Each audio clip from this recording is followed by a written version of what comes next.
غامدی صاحب نے نزول مسیح کی روایات کو خواب سے تعبیر کی ہے، تو آپ کی اس بارے میں کیا رائے ہے؟ اصل میں جس طرح سے روایتیں آئی ہیں ان کی کوئی بھی تعویل کرنی پڑے گی، اس کی وجہ کہ وہ قرآن کے خلاف ہے۔ تو ایک طریقہ یہ ہے کہ رد کر دیا جائے، ایک یہ ہے کہ اس کی تعویل کر دی جائے۔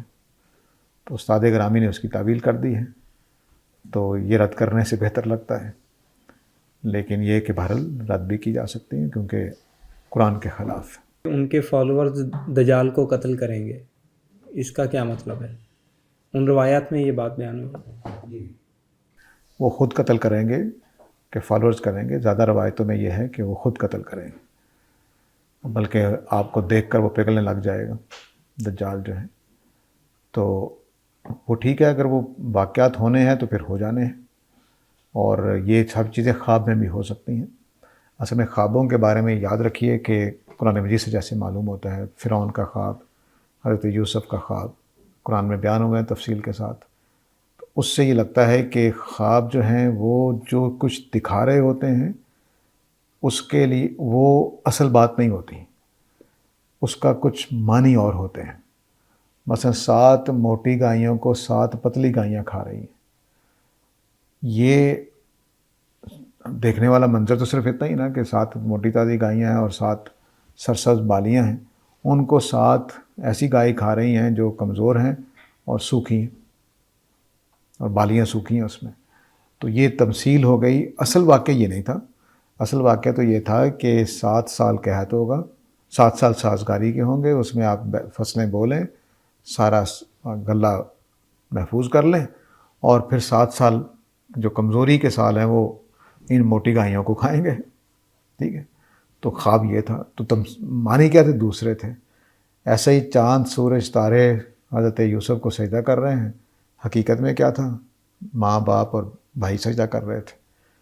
تو یہ جو تمثیل ہے، اس سے پتہ چلتا ہے کہ یہ تمثیلات ہیں۔ تو استاد گرامی یہ کہنا چاہتے ہیں کہ عیسیٰ کے نزول کے بارے میں جو یہ روایتیں ہیں وہ دراصل خواب ہے، اس کی تعبیر اب ہمیں ڈھونڈنی پڑی ہے۔ تو تعبیر کیا ہو سکتی ہے؟ وہ 2-3 ہو سکتی ہیں۔ مثلا یہ کہ حضرت عیسیٰ کے جو ماننے والے ہیں ان کا غلبہ ہوگا، حضرت عیسیٰ کے آنے کا مطلب یہ ہے، اور اس غلبے کے بعد ایک فتنہ پیدا ہوگا دجالیت کا، اس دجالیت کے فتنے کو عیسائی ہی کچھ لیں گے، ممکن ہے۔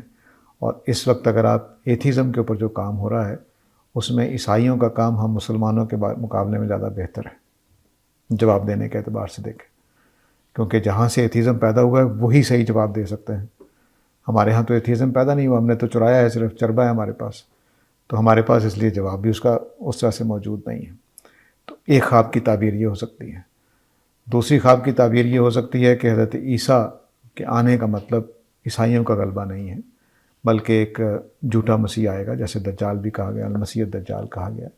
جھوٹا مسیح آئے گا، ایک فتنہ پیدا ہوگا، اس فتنے میں لوگ مارے جائیں گے، ایمان سے محروم ہوں گے، دولت کے پیچھے لگ جائیں گے، وغیرہ وغیرہ۔